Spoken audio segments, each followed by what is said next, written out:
మంగళకరమౌ నీరాక ధర్మానికి వేదిక అవుగాక మా జీవనమే ఇక పావనమౌగాక నీ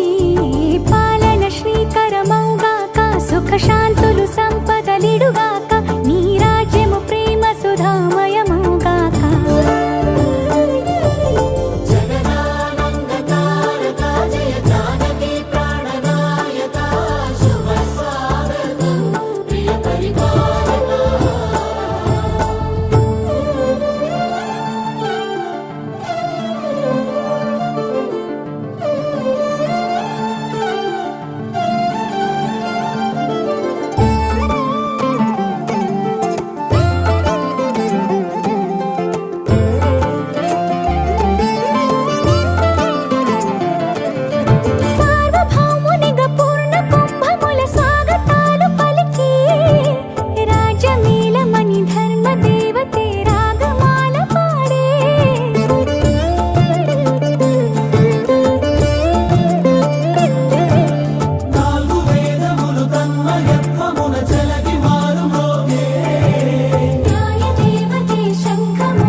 రాజమకుటమే ఒసగెలే నవరత్న కాంతి నీరాజనం సూర్యవంశ సింహాసనం పులకించి చేసే అభివందనం సామ్రాజ్య లక్ష్మియే పాద స్పర్శకి పరవశించిపోయే